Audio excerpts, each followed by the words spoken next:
Paul Neglich and Pete Bernhard. Paul, thanks a lot for being here. You want to kick things off and introduce yourself?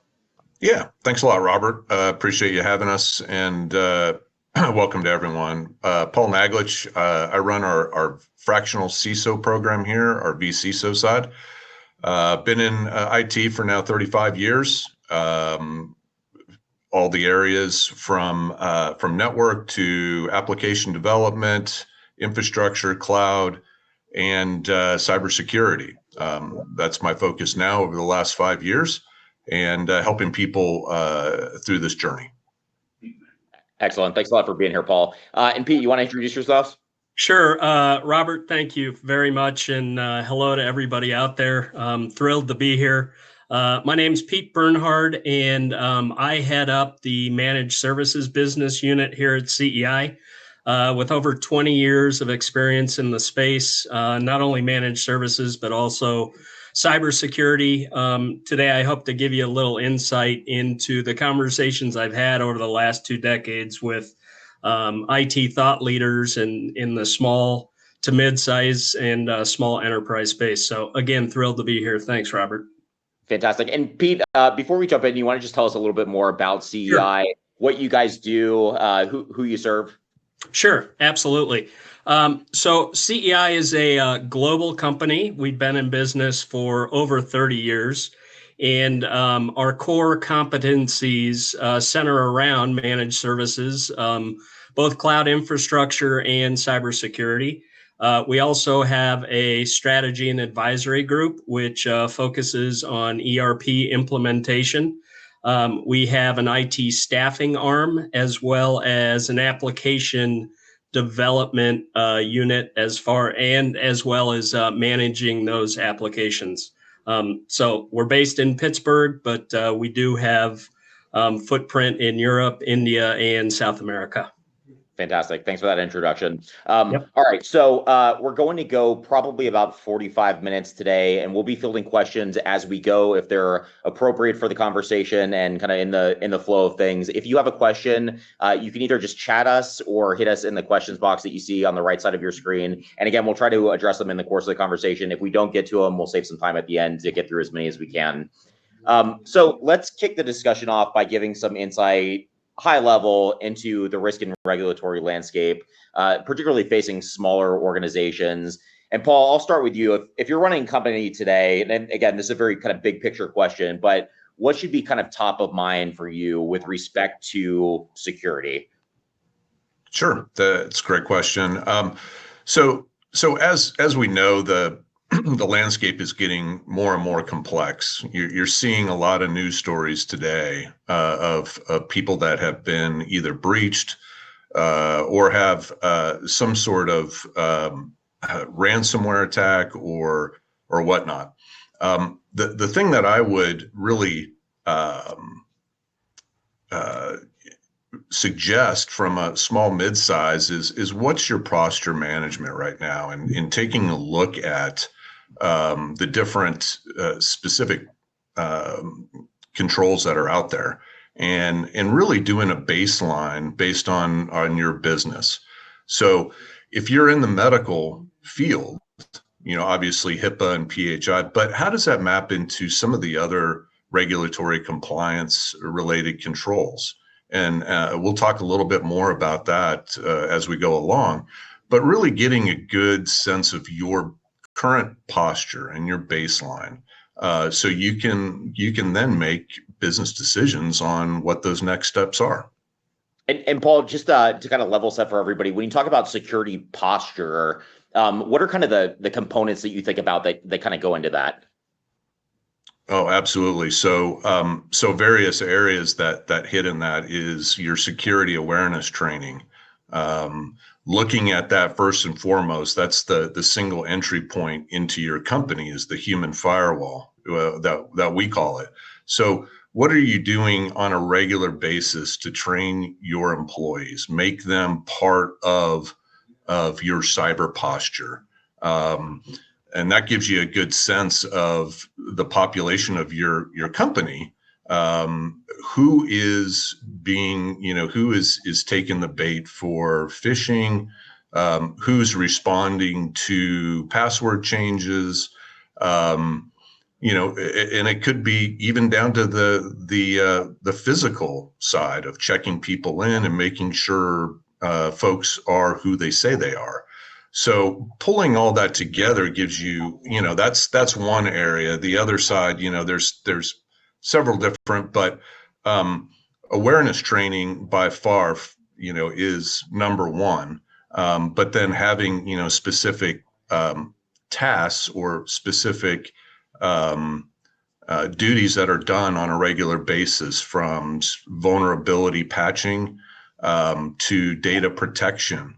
How are you protecting your data? And, some of the sensitive data, specifically PII, personal information, whether that's driver's license, social to, company specific data. And having a good posture keeps those in mind as you navigate through those waters. Yeah, well put. And Pete, we'll bring you in here in a second. But Paul, just sticking with you for now. Sure. You mentioned ransomware among other things, PII and kind of the additional privacy regulations around that. But when you think about kind of how the risk landscape has evolved and the regulatory landscape, like what are kind of the big emerging risks that you're seeing, especially as you're talking with some of your prospects and customers? Yeah, and it really comes around to having the best practices in place and asking just some of the rudimentary questions. But doing, more importantly, is performing a risk assessment, and in doing that in a very objective way. So more or less having the controls in place, making sure they map into your company, specifically into the vertical space that you're in, whether that's retail, manufacturing, finance, or so on, because there's specific things that do map into that. And looking, specific on healthcare, obviously HIPAA, PHI, and those come into play. But then if you have specific privacy, that's ramping up, and whether that's GDPR, NIS2, CCPA, and others, making sure that those controls are identified and you have a policy and you're mapping your procedures in on a regular basis. Yeah, well put. And Pete, I imagine when you're having some conversations, especially with the smaller organizations, they might think of security almost as like an insurance policy. But it's really important to kind of help people understand how security really maps to business outcomes. So what are kind of the primary business factors that you see influencing cybersecurity practices? Yeah. So again, like I said in the beginning, I've had the pleasure in the last 20 years of talking to IT thought leaders, right? And there are 3 or 4 things that they point to. One is the protection of their sensitive data, right? And each company differs in what they consider to be their sensitive data. It doesn't matter what vertical, everybody has sensitive data. So first and foremost, are we protecting that the best we can?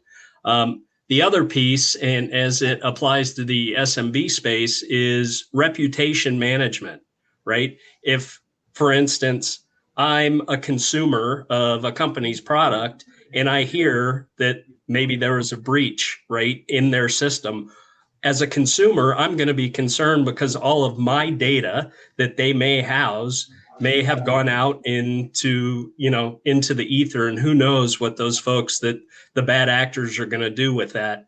The other piece is, in that same vein, is a competitive advantage for companies in each vertical, right?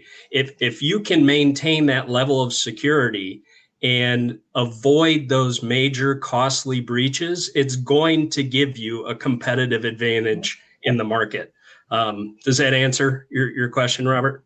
Yeah, absolutely. And I think you hit on a key point, which is it's not just risk reduction and avoiding the bad things that might happen, but there's also, there are business gains that can come out of this as well, Absolutely. such as a competitive advantage. Being able to service new markets, for instance, accelerating sales cycles because you have all of your certifications ready to go. I mean, we see that all the time in our business. Yep. Absolutely. Yeah, and if I can just add on to that, Robert, we're doing several of these engagements today.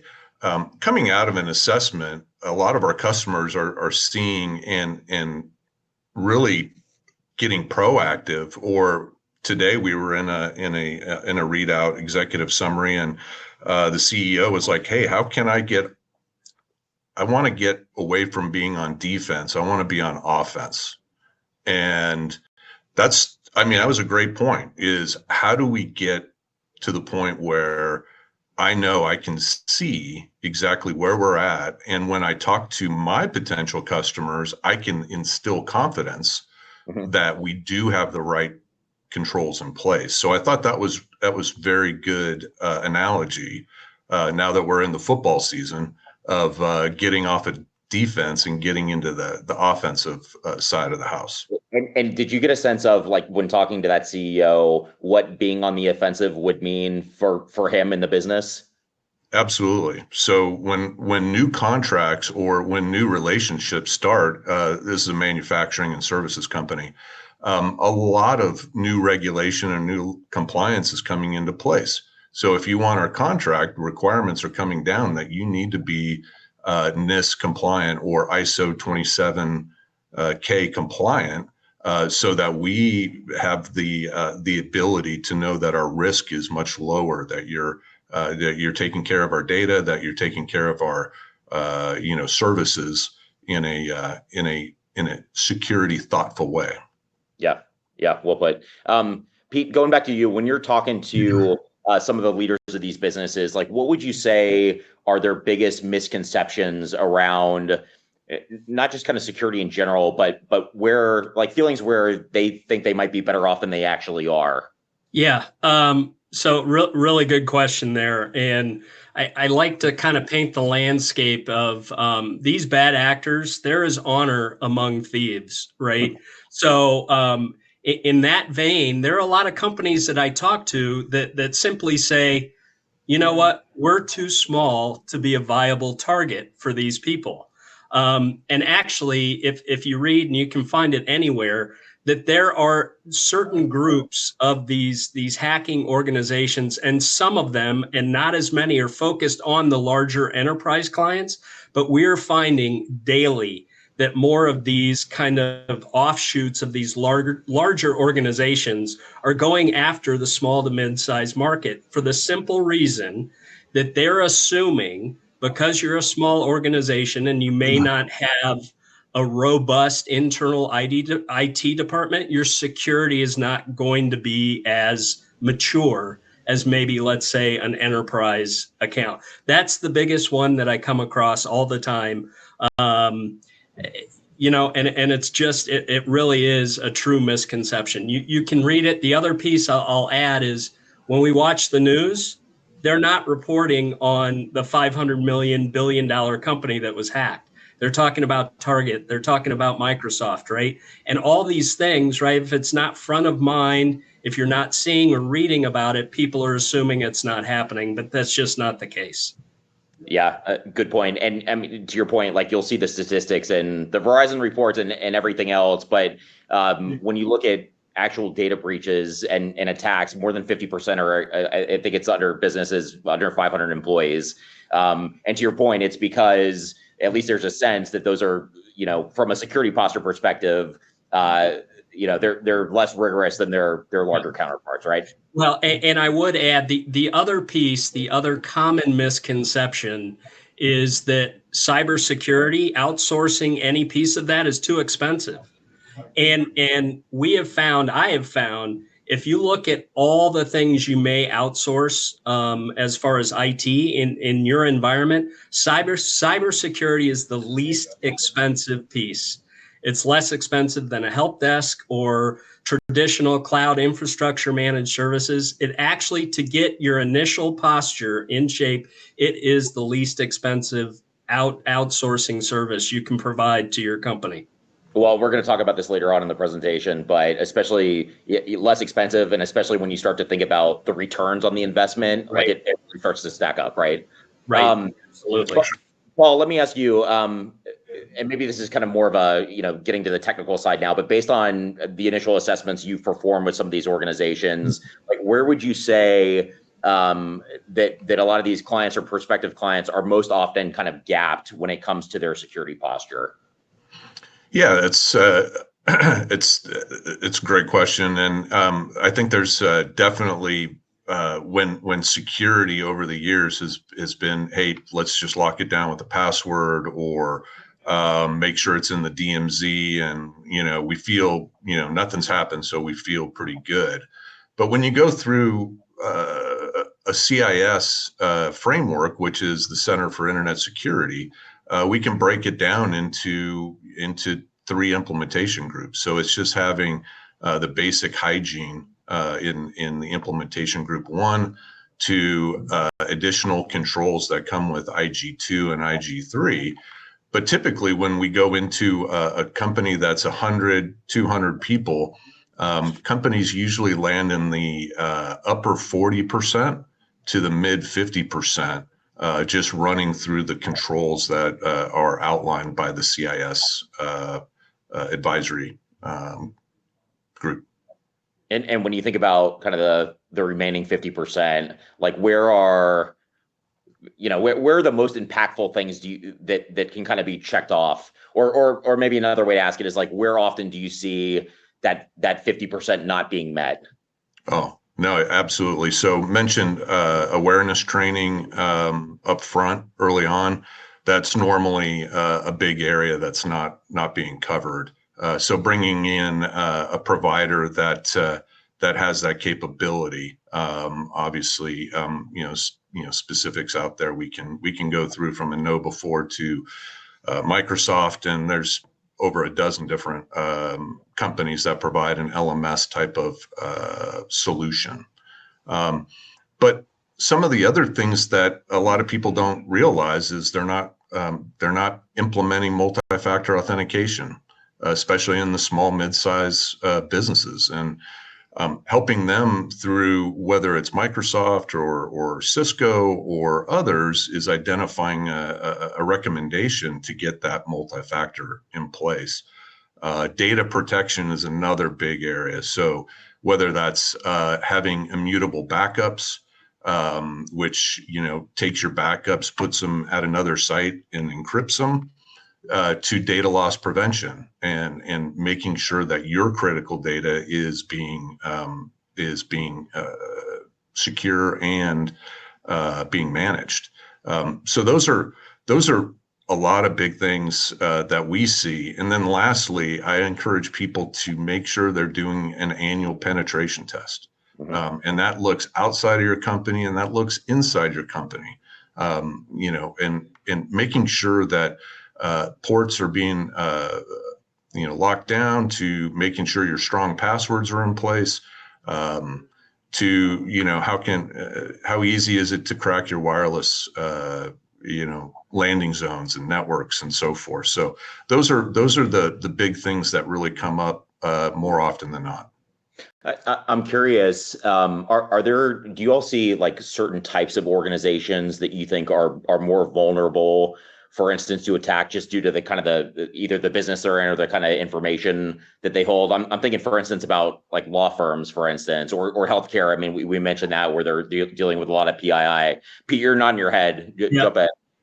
Well, and again, it speaks a little bit to the misconception, but I will tell you, when somebody thinks of cyber attacks, they're thinking about financial institutions, right? Yep. When I think about it, and I talk to people that really aren't involved on a day-to-day basis talking about security, they're like, well, I mean, of course, a bank is going to get, be the target before anything else. But honestly, that's just not true. And yes, there may be more cases, but it doesn't matter what vertical, honestly, you're in. We see it a lot in healthcare.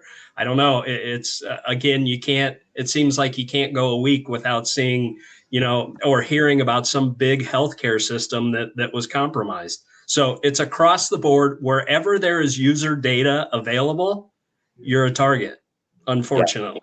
Yep. Yeah, and I just to add on to that, I see a lot in the services side of the business where people are out and about, you know, they just, you know, at the end of the day, until something happens, you know, they push it, you know, kind of lower on the priority level. And again, it's going from defense to offense, being a little more proactive. And there's things that we can help on the front end that aren't crazy investment. It might just be some resource and policies that need to be identified and implemented to raise your posture up. So that, I mean, that's a really good transition into our next session, which is kind of what this process looks like. If if you're an organization, maybe you've talked to the CEI and you've made the decision that, like, yes, I got a problem here and I need to do something. Paul, let's go back to you. Where does this whole process start? Like, if you want to evaluate kind of where you are from a risk perspective, or maybe you have to align to a compliance framework, like where does this even start? Yeah, straight away is from a risk assessment and partnering with a good GRC platform like Apptega really helps us navigate through that. You know, just picking on a specific framework, again, going to the CIS side of the house, we can then engage, run through this assessment. We've got technical people that can actually not only facilitate some of the questions, but gathering the evidence, looking at, you know, specific technical pieces like your logs, down to the technical layers to validate what you have in place, is where we start. And then, Robert, if you could share, I believe it's slide number 2. Yep. And that process usually takes, depending on the size of the company, that usually takes 2 to 3 weeks, sometimes a little bit more if we get into some of the other controls like visiting physical locations or whatnot. But as you can see on this, CIS has 18 different controls. And where we like to start again is IG1. But we also have the ability to look at the different other areas as well. So when we complete the assessment, we will give an executive summary of each of these controls. And as you can see, over the 200 sub-controls that are within CIS, this gives you a good reference of where the baseline sits. So with this company, which was most recently, they came in around just north of 50%. And then comparatively, the question is always asked, okay, for the company of my size and my industry, how does that compare?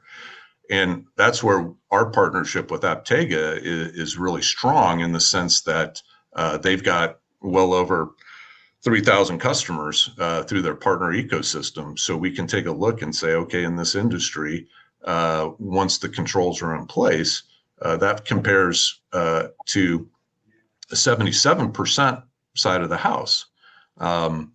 So that just gives you a good reference of where I'm at. And then you can take a snapshot below or take a look, and there's 3 or 4 areas that if we remediate fairly quickly, that number will then go up to what the medium range is, or higher.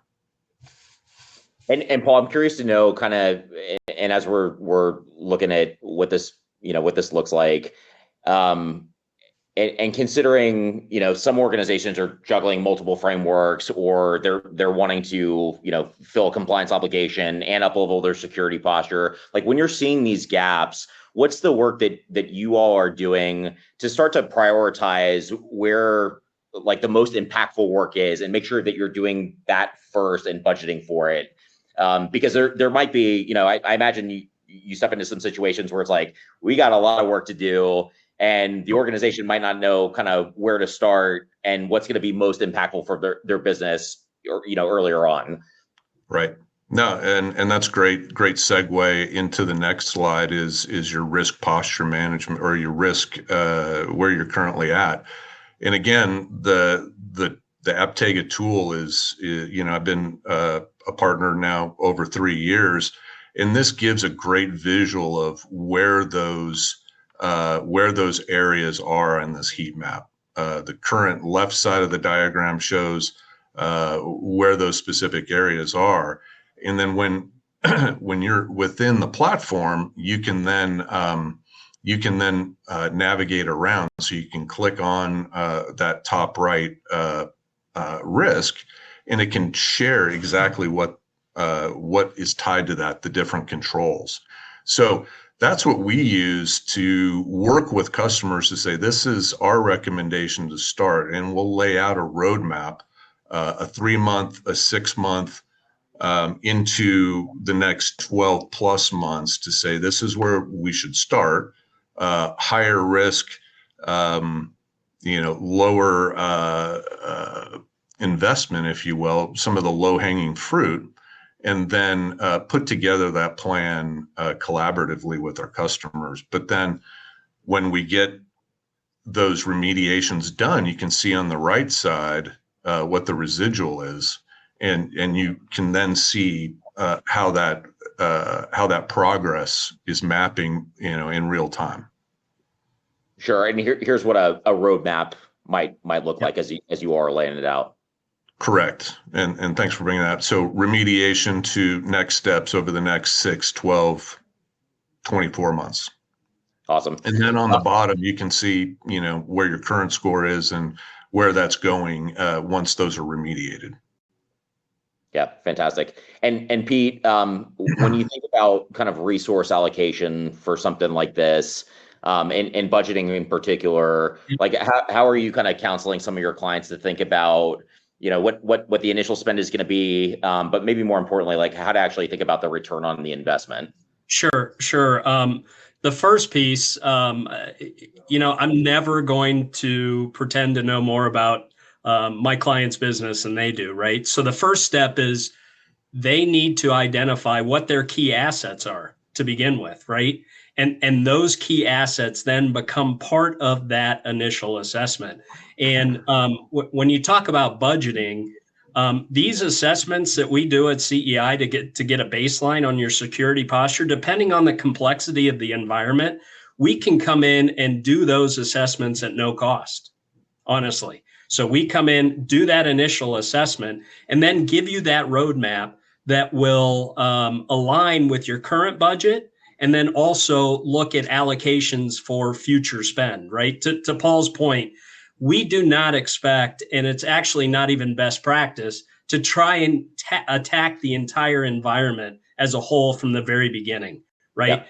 You have to start small. And again, that goes back to the cost of actually securing this is not nearly what people think it is.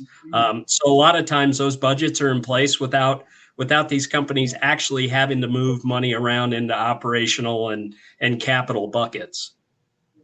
Yeah, well said. And Pete, kind of thinking about this from the client's perspective, and I asked this question, knowing that you've been doing this for 20 years. Yeah. What should clients be asking to validate that you all know what you're doing, especially and we talk about this all the time at Apptega, but there's been this proliferation of service providers out there that that say at least that they can do all of the stuff that everybody else can do. Right.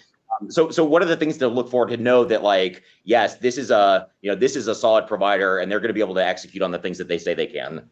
Yeah, and there's a real easy first question to this. When you talk about security and cybersecurity, the first question is, tell me about your SOC. What does your security operations center look like? A lot of people assume it's 24/7, but sometimes that's not the case. So tell me about your SOC. Tell me, is it 24/7? Tell me about your staff qualifications. Talk to me about the people that are actually going to be watching my environment, right? These are not positions for junior IT folks, right? These have to be Folks that have been in this world, have seen some of the threats, have actually responded to some of these threats, right? And the other critical piece for that is ask your provider, explain to me what your incident response plan is, right? Just because I'm an MSSP, I should have that in place, but you'd be surprised that some of these newer companies say they can do all these things, but then they're not actually eating their own dog food, so to speak, right? So just real simply, the first question is, tell me about your SOC. And you should expect full transparency from any company you're going to potentially work with.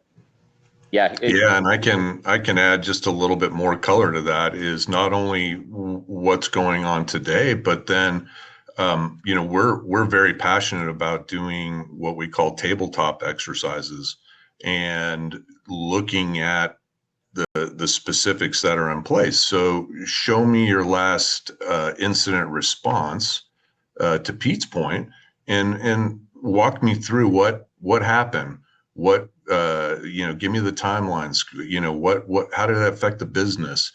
Let me take a look at what forensics were done. So coming to the table and really talking about not only some of the controls you have in place today, but making sure, it's not if, it's when. And when it does happen to your organization, you want to be on offense again. You want to have a plan. You want to know how to manage that incident. You want to know if you do need to get your cyber insurance engaged, when to do that, what client privilege there is, how to navigate through PR and those types of topics. And that's what we try to do up front, is really give you a good picture of been there, done that, and help you, through that side. Yeah, fantastic. And Paul, when you're having those initial conversations, maybe even before you get into a risk assessment, what are the things that you look for, maybe in terms of kind of buy-in, culture? I mean, obviously there's budget that needs to be committed to that, but that indicates that this is a client that you're going to be able to work with well and achieve the results that ultimately they want to achieve, that are going to be impactful for their business. Yeah, absolutely. It's we need to know that at the top layer, the senior side, is they recognize that cyber is an organizational challenge. This is an organizational need. This isn't just an IT check the box. That's what I want to hear, is that this touches all of our organization, from HR to marketing to our operations, and people need to be in alignment. So we've got to have that type of, those are the types of answers that I'm looking for. Yeah, awesome. Let's talk briefly here about kind of the relationship between compliance and security. And I'm kind of guilty of using these two interchangeably, but often the compliance frameworks can inform the security practices and actually validate them as well. Paul, going back to you, I'm curious kind of how you explain the relationship between the two and how organizations should be thinking about this. Yeah, and really from a compliance side, that usually hits the regulated areas, whether it's government, healthcare, finance, public companies. They got to have that compliance in place.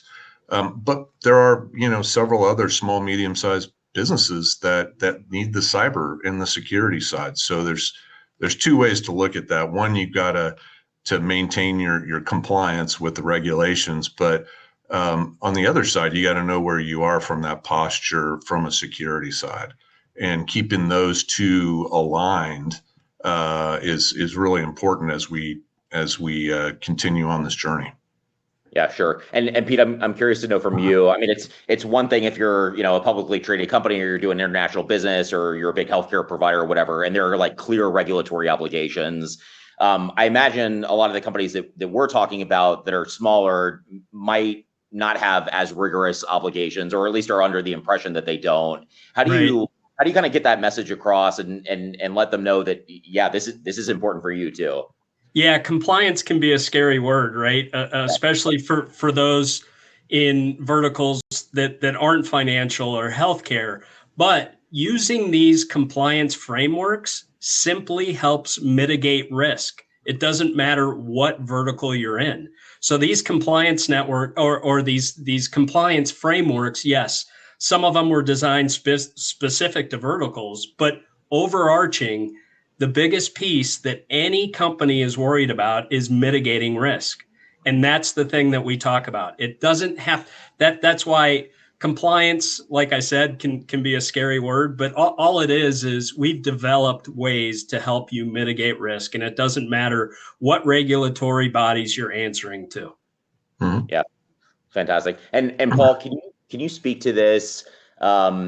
We've talked about security is not and compliance is not checking off boxes and then kind of setting it aside and say, hey, I did this, we're good.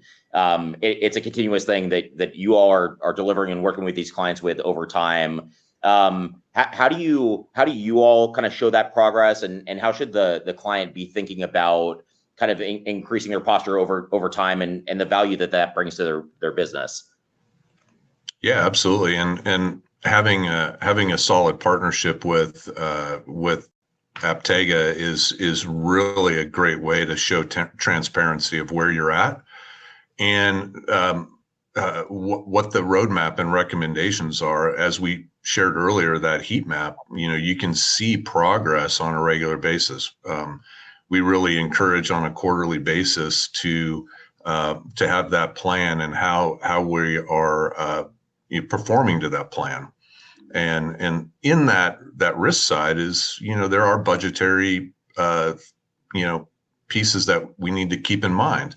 Not only if there's a capital investment, but a resource investment and how it's going to impact the overall company. Being with a couple of companies locally here this week, it's the CEOs or the top side says, yeah, just turn on, take away admin rights to the laptops. Just do it now. And it's like, no.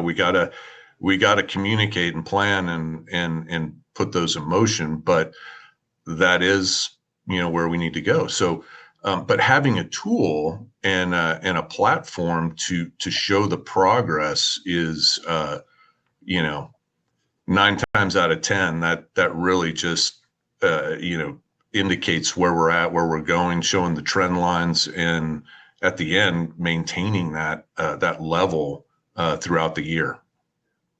Yeah, fantastic. So let's spend the next few minutes here before we end just talking about kind of how to kind of quantify, if you're the business, the value of security and compliance. And Pete, I'll go back to you. I mean, you're on the business development side. Yeah.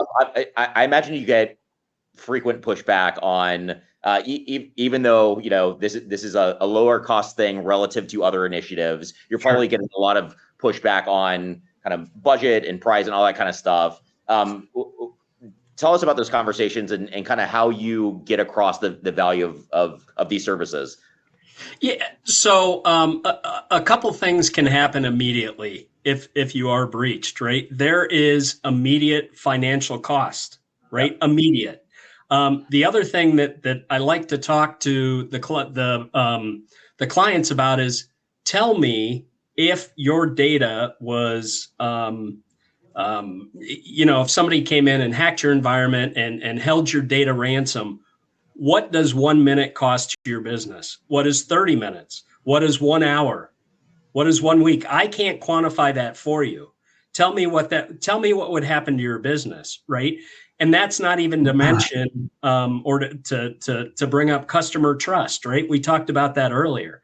So all those things, I help clients that haven't maybe thought about it in terms of that to kind of define and quantify those things, right? And then they can sit back and say, oh, okay, tell me again, where do we start? What's the initial cost going to be? And then they can start to justify, that cost associated with building a strong security environment. And there are like hard costs that can be saved as well. I mean, I think about like insurance premiums, for instance. Yes. there are a lot of providers out there that are giving discounts, if you can show not just alignment with a security or compliance framework, but you're actually following it, right? And you're more likely to get coverage in the event that something goes wrong, right? Correct. And just real quickly on this, because I'm sure talking about insurance is not the most thrilling topic. But what happened? Yeah. What happened years ago were the companies that provided this cyber insurance didn't really have a baseline. So a lot of these premiums were very inexpensive. And what they were finding is they were paying out more than they were bringing in with these premiums. So what happens then? 10x, right? And we're even finding that some companies can't get coverage because they don't have the first, Paul talked about MFA. If you don't have MFA, that is like step one in the cybersecurity world. We're finding that a lot of companies are being turned down to get coverage, right? So yes, if we can decrease your premiums by adding security layers into your environment, you talk about ROI, that can pay for a lot of these services when you just talk about premiums on insurance. Yeah, well said.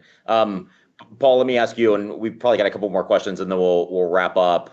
But it's increasingly important, and you think about like the new SEC guidelines, FTC guidelines, from an investor and a C-level perspective, to be able to kind of attest to the things that you're doing on the security side, to make sure that your investors, if you have shareholders, that you share this stuff with them. When you think about the conversations that you're having with leadership and being able to help them actually report on this stuff in an articulate way, tell us about the importance of that and how you're actually doing that. Yeah, two different ways that come to my mind. Obviously, if you're publicly traded, you obviously are answering to the board and your shareholders. So increasing more and more pressure to make sure that we have the maturity and the posture there, that we can clearly communicate. This is where we're at. This is our plan. That's what most investors and the board is looking for, is one, what's your baseline and what's your plan to bring this along. So having that in readily available at any point is immeasurable, or very finite. The other side that I would go to is we're engaging a lot with PE firms, not only from an acquisition perspective, is who are they acquiring? What's their posture? Can we get into a quick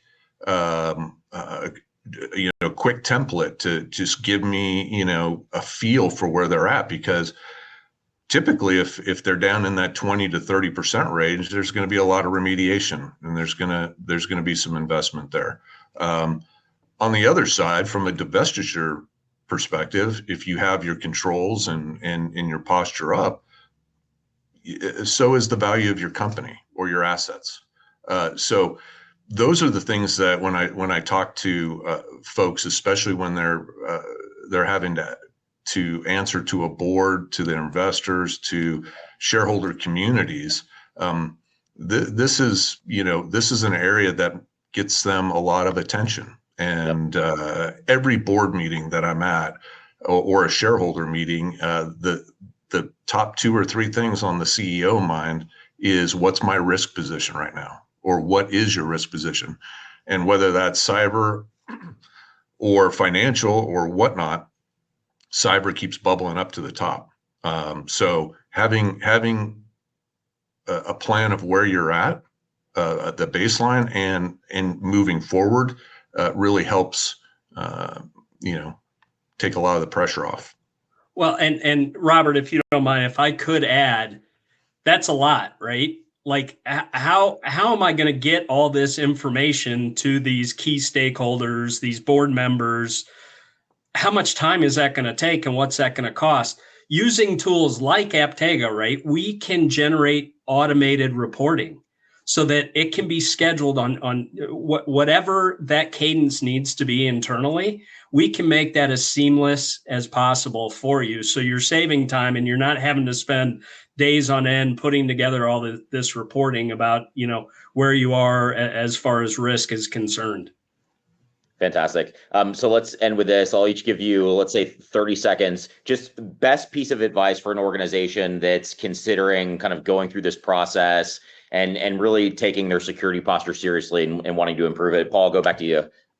Yeah. So right away, I would do that risk assessment.